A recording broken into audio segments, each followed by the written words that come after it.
So 2026 பார்த்தீங்கன்னா தமிழ்ல direct OTT படமாகவே இருக்கக்கூடிய பியார் பிரேம கல்யாணம் அப்படின்ற திரைப்படத்தை நெட்ஃபிளிக்ஸ்ல ஸ்ட்ரீமிங் பண்ணியிருக்காங்க. இந்த படத்தோட ரிவ்யூ பத்தி நம்ம பார்க்க போறோம். ஸோ வாங்க வீட்டுல போகலாம். சரி, கதை அப்படின்னு பார்க்கும்போது கதையோட நம்ம படத்தோட ஹீரோக்கு பார்த்தீங்கன்னா இவருடைய சொந்த ஊருக்கு போயிட்டு ஒரு பொண்ணை லவ் பண்ணி மேரேஜ் பண்ணிக்கணும் அப்படின்ற ஒரு கோல் இருக்காரு.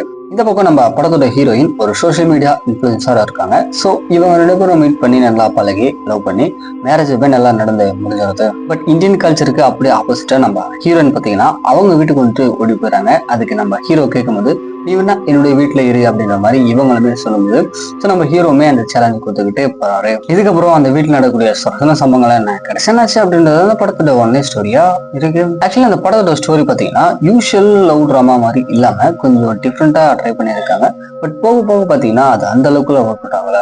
தென் ஒரு பையன் தான் லவ் பண்ண பொண்ணோட வீட்டுக்கு போயிட்டு தங்கும் போது அங்க எந்தமான ஒரு ப்ராப்ளத்தை அவர் ஃபேஸ் பண்றாரு அப்படின்ற இது எல்லாமே பார்த்தீங்கன்னா கொஞ்சம் ஒரு மாதிரி டெம்ப்ளேட்டா தான் போகுது. ஆக்டர்ஸ் அப்படின்னு பார்க்கும்போது படத்தில் நடிச்ச எல்லாருமே ஒரு நல்ல பெர்ஃபார்மன்ஸா கொடுத்துருந்தாங்க. மீனா நம்ம ஹீரோயின் பார்த்தீங்கன்னா ஆன் ஸ்கிரீன்ல ஒரு சூப்பரான பெர்ஃபார்மன்ஸா கொடுத்துருக்காங்க. தென் படத்துல அங்கங்க இருக்கக்கூடிய ஒரு ஹியூமன் சீக்வன்ஸ் எல்லாமே ஓரளவுக்கு ஒர்க் அவுட் ஆயிருந்தாலுமே ஓவரால் பார்த்தீங்கன்னா கொஞ்சம் ஆர்டிஃபிஷியலா தான் இருக்கு. ஃபைனலா படத்தோட கிளைமேக்ஸை முடிச்ச விதமே பார்த்தீங்கன்னா நல்லா ஒரு நீட்டா முடிச்சிருந்தாங்க. ஓவரால் எக்ஸ்பெக்டேஷன் எதுவுமே இல்லாத ஒரு ஒன் டைம் ட்ரை பண்ணி பார்க்க வேண்டிய ஒரு காமெடி ஃபேமிலி ட்ராமா வந்துருக்கு. ட்ரை பண்ணி பாருங்க. நெட்ஃபிளிக்ஸ்ல ஸ்ட்ரீமிங் பண்ணியிருக்காங்க. செக் பண்ணி பாருங்க.